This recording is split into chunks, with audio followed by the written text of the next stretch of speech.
Hey everyone, it's Doc here.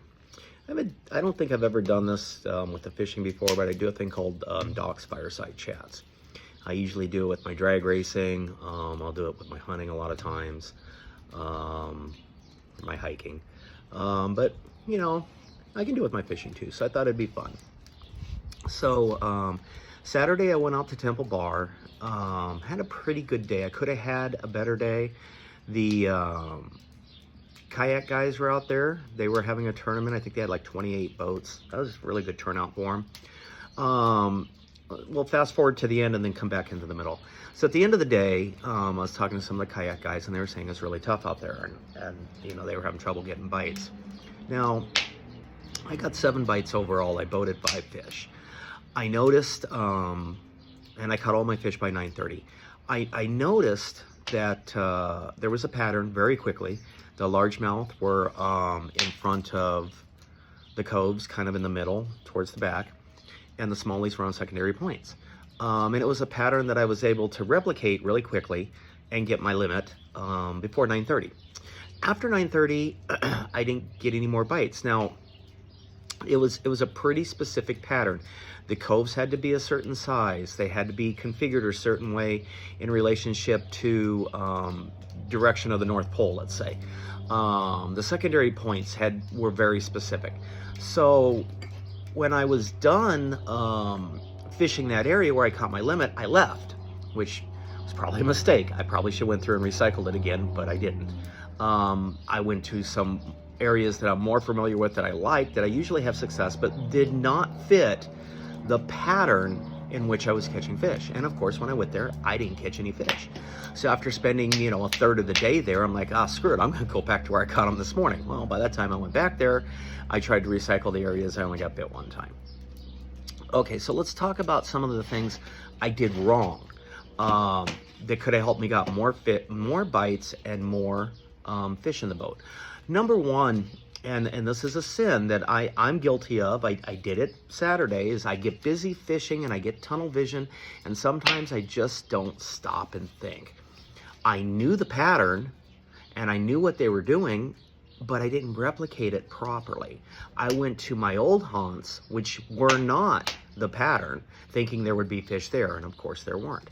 Second thing I did wrong is, even though I was born and raised on this lake, even though I know it probably better than 98% of the people out there, okay, I didn't look at my satellite. I didn't look at my map. I didn't look at what was right around me before I left that area. I knew what was right around me, but just because you know the area doesn't mean you don't need a reminder of what's really in the area. I drove away from 3 adjoining cove systems that were identical to the one that I fished that was producing fish. Were a quarter mile either side. They were there. And if the pattern held in the middle, it would have held to the left, held to the right. Had the exact same types of coves, the exact same type of terrain, the exact same type of secondaries. And I literally drove away from it and never fished them until today, when I'm just kind of, like I always do, looking at my maps, looking at my geo tracks, where I went, what I was doing, and then I pulled up satellite and I went, fuck. And then I'm like, that's right. And then I zoomed in and I looked at the specifics of the coves and these general coves, okay? And everything I needed was right there, and I never fished them.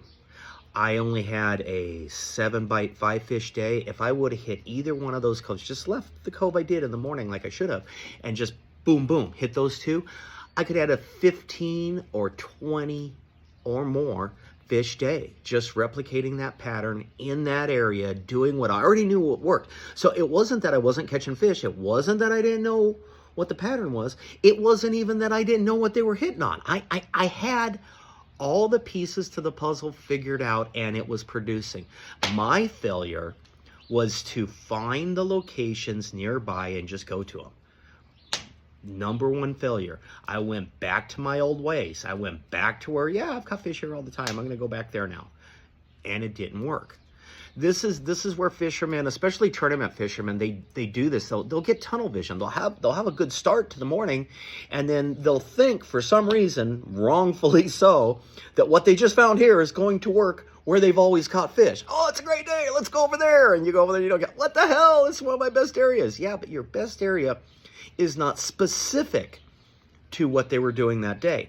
And that's something I want to be very careful with everybody. And when you understand, when you catch a fish, if you're fishing in a tournament, look at exactly where, how, what, why you caught that bass, because that's the secret puzzle piece. And then go find another piece of real estate just like it and try to replicate it. If you can replicate that 2 or 3 times, you just found the pattern of the day. Pattern's not going to work every day or every month or every season, but it might work for the day.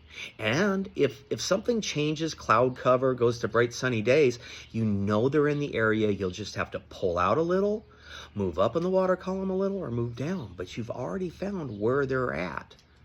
So it's so important to find those patterns and don't run away from them.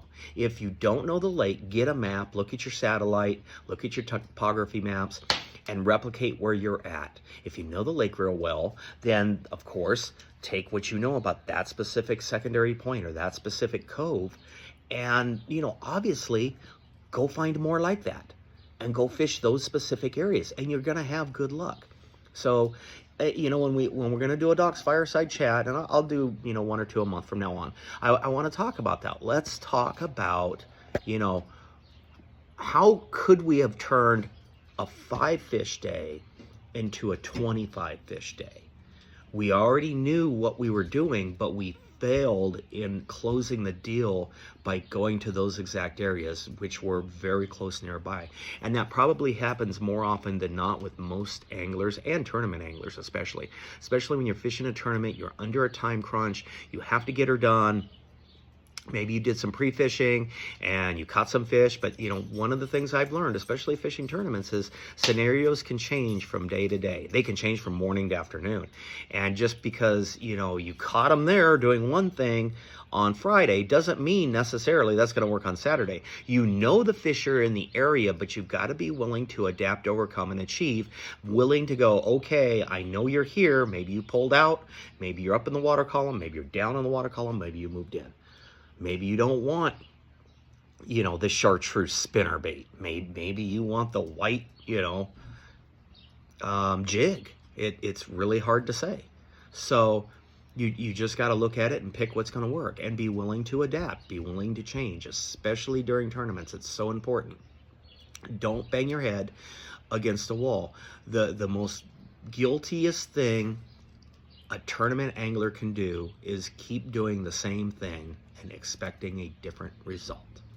We all know that's the true definition of crazy. It is. So that's Doc's Fireside Chat for Sunday. I really hope this helps you guys, and if you like it, comment, and let me know, and I'll pick other topics too. So give me a topic and we can discuss that on my next one.